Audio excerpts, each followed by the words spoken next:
Kevin Holland versus Charlie Ontiveros. No odds yet. So this fight actually got put together overnight. We're talking on Thursday evening now. Still no odds. I'm expecting heavy chalk on Kevin Holland here, and completely understandable as to why it would be heavy chalk. You know, there are certain instances where during this COVID era where fighters come in on super short notice, and I try to tell people to just don't even bother like parlaying the chalk on the fighter that's, that didn't have to get replaced. And there are instances where it's worked out. You know what I mean? Kevin Kroom coming in early or super late against Roosevelt Roberts gets the finish there. Justin James coming in super earlier against Frank Camacho at, a heavy dog odds gets the finish. Charlie Ontiveros, though, Kevin Holland could just roll out of bed and probably finish this guy. It's unfortunate, but I'm surprised that the UFC even gave this guy a shot. He was probably one of the few guys that were on a short list that they're looking at as potential replacements. I believe he was actually supposed to step in and replace somebody else a couple months ago. I remember putting the tape index together for this guy, and then before I could even send it off to post it, it ended up being false that he was going to be the one to step in. But here he is now against Kevin Holland, coming up a weight class as well too. That's something to keep in mind. We're going to see Kevin Holland with roughly a 5 to 6 inch reach advantage, so that's going to be significant here too. But it's pretty evident to see what kind of game Charlie Ontiveros brings to the table, just skimming through his last couple of fights.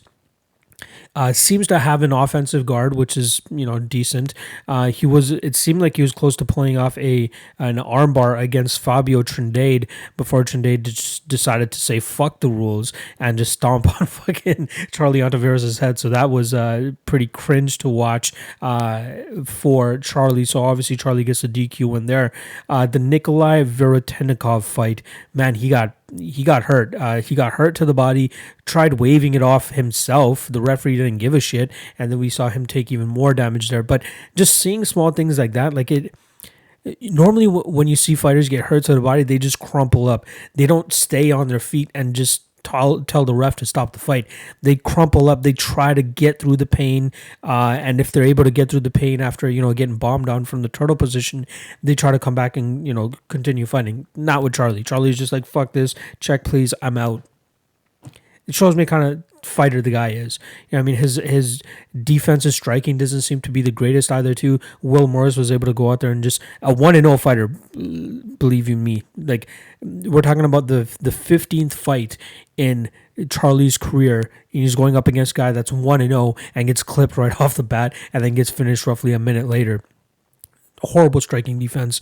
So I think that Kevin Holland will have a field day with just landing on this guy right down the middle. And then his next two wins, he beats a guy that's 3-5, and he beats another guy that's 5-4. So he's on a 2-fight winning streak now over guys that have a combined record of 8-9, finishing both guys in less than 2 minutes. He has decent, okay power. He seems like a guy that's more flashy than technical. Again, decent offensive guard, but I don't think it's anything that Kevin Holland won't be able to overcome. But I truly think that this is going to be a walk in the park for Kevin Holland. I think that Kevin Holland is going to be pissed off the fact that he keeps getting screwed in this COVID era with, Trevin Jaws pulling out, a bunch of late pullouts. He's having to reschedule fights, postpone fights, and now once again, he's going up there against a UFC newcomer who doesn't even deserve to be in the UFC. So I'm sure he's going to be pissed. I'm sure he wants to go out there and put on a performance. Even the Joaquin Buckley late notice fight that he had to take. Again, Kevin Holland just keeps getting fucked in this COVID era, and I think it's just going to really showcase it in this Charlie Ontiveros fight where he just goes out there and puts it on him. I think Charlie is a quitter, man. One thing that he's mostly known for as well too is actually losing to Michael Page back in 2015, getting ground and pounded by a karate fighter in Michael Page. That's all you got to need to know about this guy. So I love Kevin Holland to pretty much win by whatever he wants here. I can't wait for the odds to come out because personally, I would play Kevin Holland to win inside the distance all the way up to -200. So I'm hoping that's kind of the line that we get, maybe even better. But I'm waiting for the odds to drop. I'm expecting to be heavy chalk. Rather than playing the chalk on Kevin Holland straight or even parlaying him, I'm going to play the inside the distance. That's going to be my play. I love him. I love that spot for Kevin Holland. He should be able to style on Ontiveros here. So I'm taking Kevin Holland. I'll say first round KO or first round sub, whatever he wants to do. Charlie Ontiveros has no takedown defense either, so even if he wants to take this to the ground, I think Kevin Holland could have some success there as well too. But I expect Charlie Ontiveros to want the check, to want to hop out of the cage probably by the third or fourth minute of this fight. So I like Kevin Holland. Like I said, first round TKO or submission, whatever it is, Kevin Holland's going to make this guy look like the absolute scrub that he is.